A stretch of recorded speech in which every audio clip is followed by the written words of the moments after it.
Hello everyone, welcome to my channel. Today I'm going to be talking you through and showing you how you can apply for a US ESTA. An ESTA is basically the tourist visa you need to enter the United States. Now this visa lasts 2 years and it will cost you $14 each. I hope this video can help you. If it does, I would really appreciate it if you could give this video a like and subscribe. All this information was correct as of April 2022.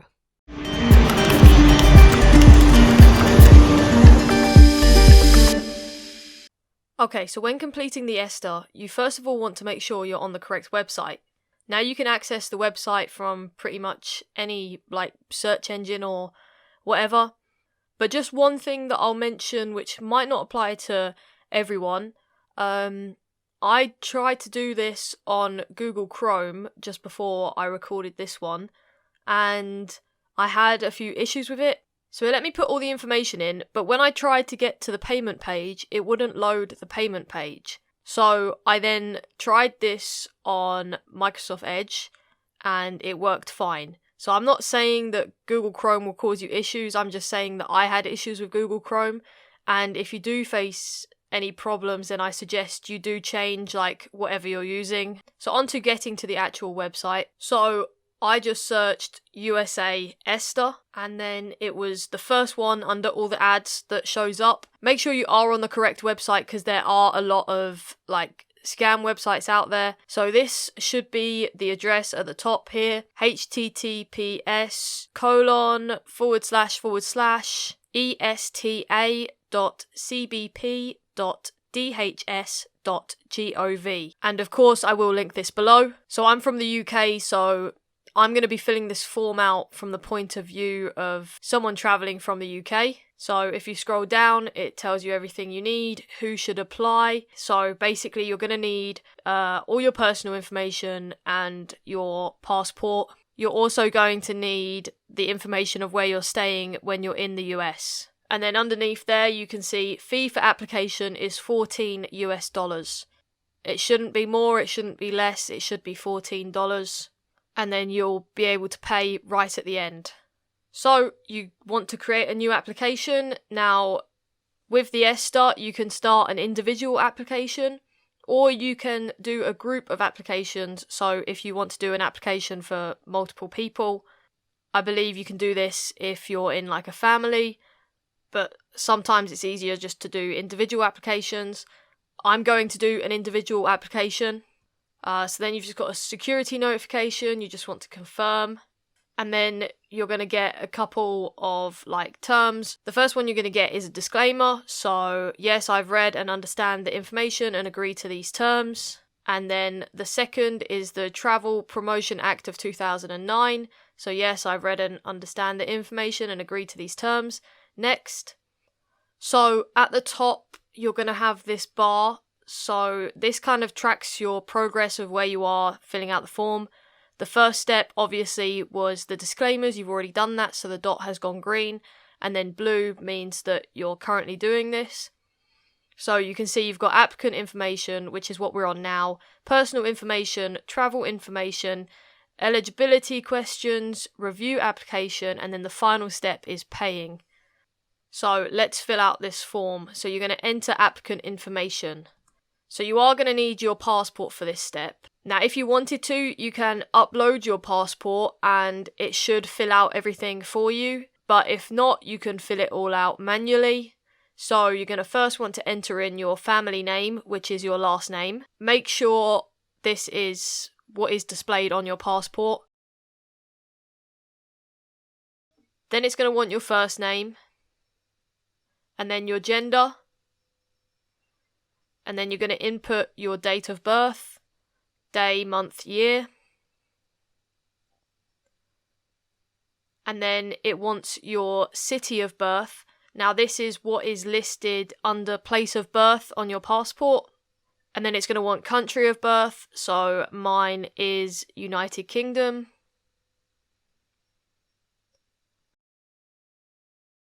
And then you need to put in your passport number. Obviously make sure this is correct.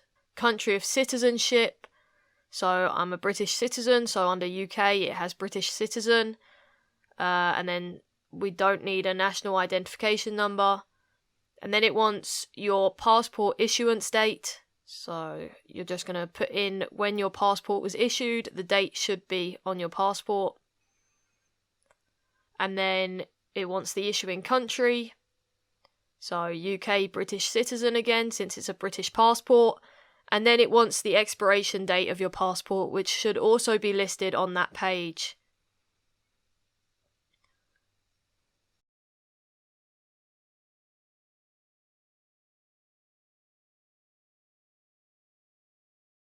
And then there's a couple of questions. So, are you now a citizen or national of any other country?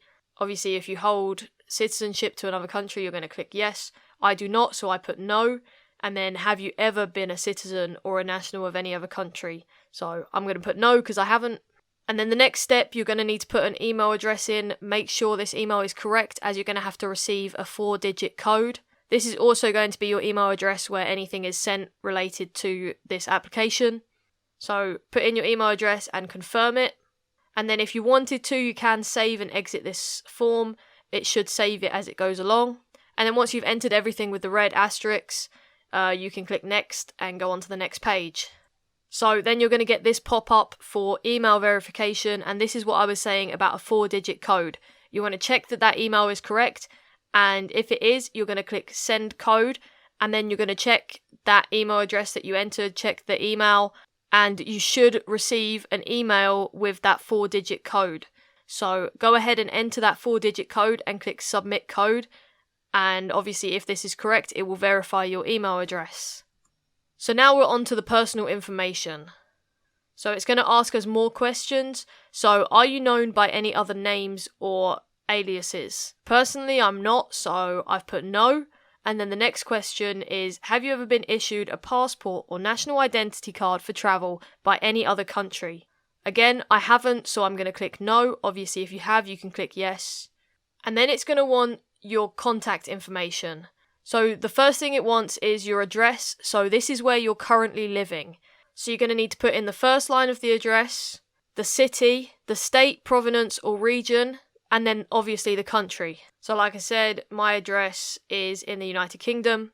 So when you get to country, just scroll down and find United Kingdom. And then it also wants your phone number. So it's going to ask for telephone type. I'm going to put in my mobile number. And then you're going to have to put in the country code. You can find this just by clicking the drop down and then finding your country.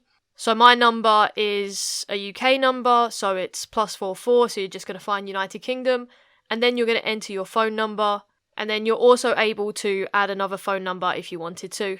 And then the next part, it asks for your social media, but in brackets, it does say this is optional. So personally, I would rather not give them all my information. So I just left it blank since it said it was optional and there was no red asterisks.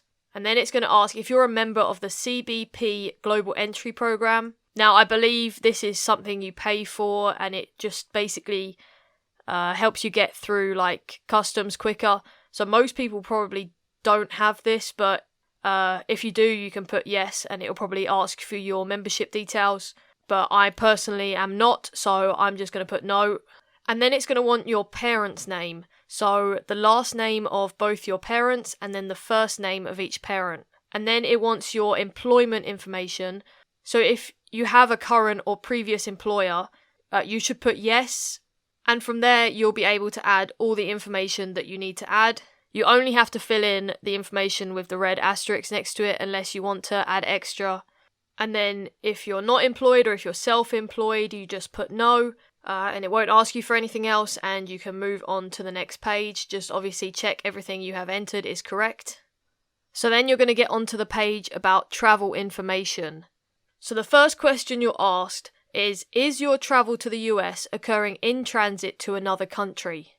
So this basically means like, are you flying to the US and then stopping to change planes to then fly to a different country? So most airlines call it like a stopover or a layover. So if you are transiting, then you're going to click yes.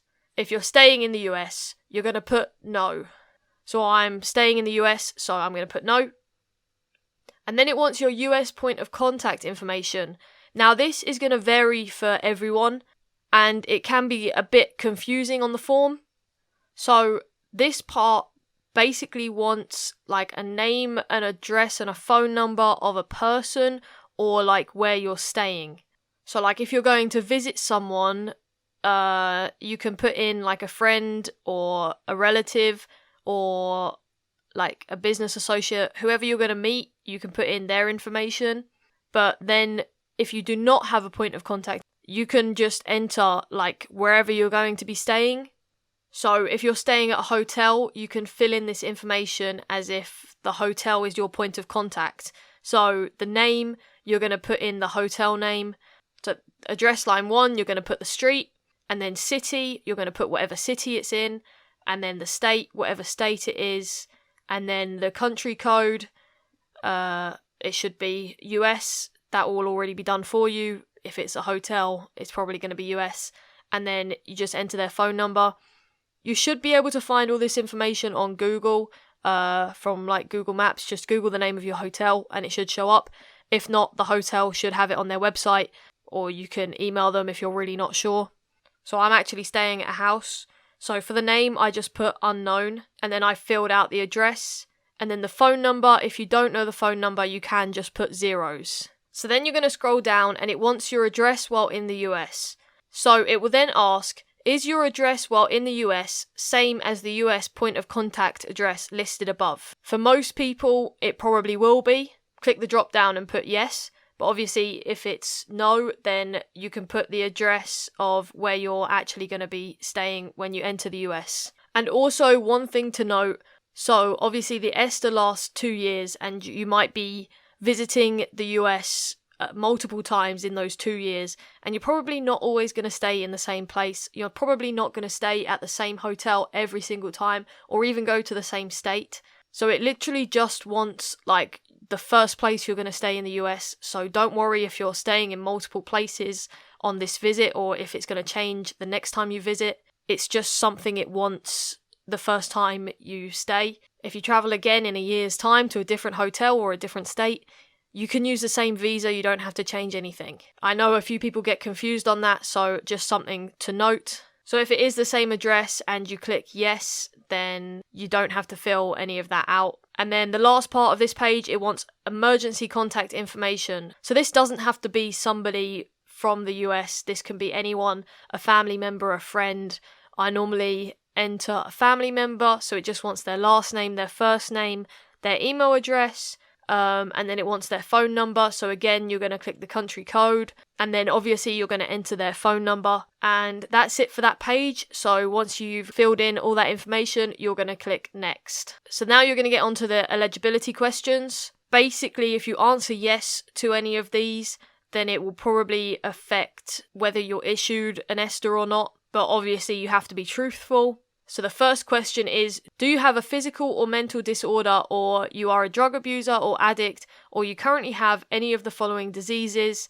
And then it lists the diseases below. I do not have any of these, so I'm going to select no.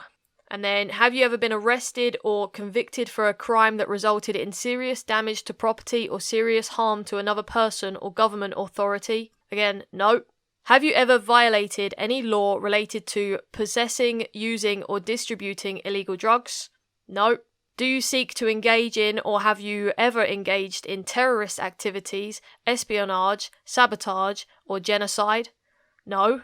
Have you ever committed fraud or misrepresented yourself or others to obtain or assist others to obtain a visa or entry into the US?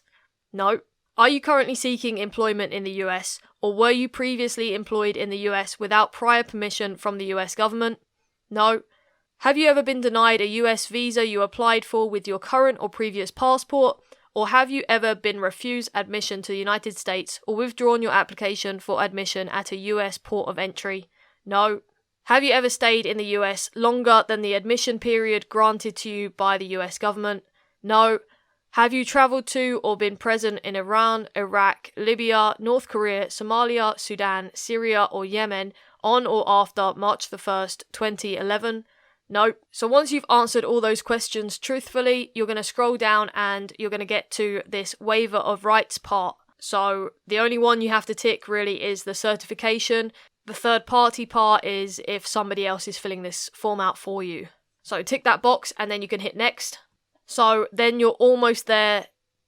You've almost finished the application. Now you need to review your application. So please actually review it. Make sure all the information you have entered is correct, as you're not going to be able to go back and change it again. So it's going to show you everything. You can just check, and then obviously if anything is wrong, you can hit the edit button. So then if all that information is correct, you can click confirm and continue, and then you're going to have to check all the information for your next step. Again, if all that is correct, click confirm and continue, and then the next step, and then verification. So for verification purposes, it wants you to re-enter your information. So you just have to re-enter your passport number, put in the issuing country, so UK, British citizen, and then it wants your family name again, so your last name, and then your date of birth. Obviously, make sure that's correct. And then once you've put in all of that information, you can click next, and it will take you to the payment page. It's going to take you to pay now and complete application. So it's going to have your name displayed, your date of birth, your application number, your passport number, the status, and then you can update any of that information. And then you're going to have to pay for it. So like I said, it should be $14. If it's not $14, then you're probably on the wrong website. And this is the last step of the process. So you're going to want to click the disclaimer just that you understand. You do have to pay within 7 days of creating the application. And then you can either pay with a PayPal account or debit or credit card. So I'm going to do debit or credit card. Click continue, and then you're going to want to enter all the information. So the cardholder name, cardholder billing address, the city, the country,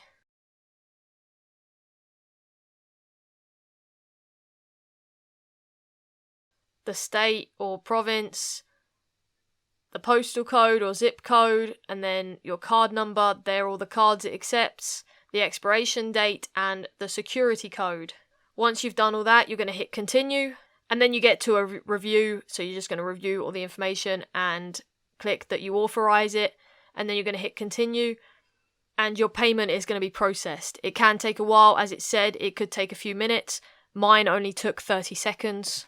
And then you're going to get to this page, and under status, it should say authorization pending. Now it says you should get an answer within 72 hours if the ESTA is going to be authorized to you or not. And then it also recommends that you print this just for your records. So you can just hit print, and then you can print that. And once you've done that, you have completed the ESTA, and you just have to wait for a decision to be made. So hopefully you will get authorized.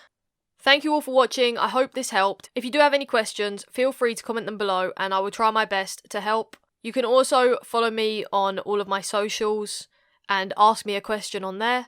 If this video helped, I would really appreciate it if you could give it a like and subscribe. Thank you all for watching, stay safe, and happy travelling!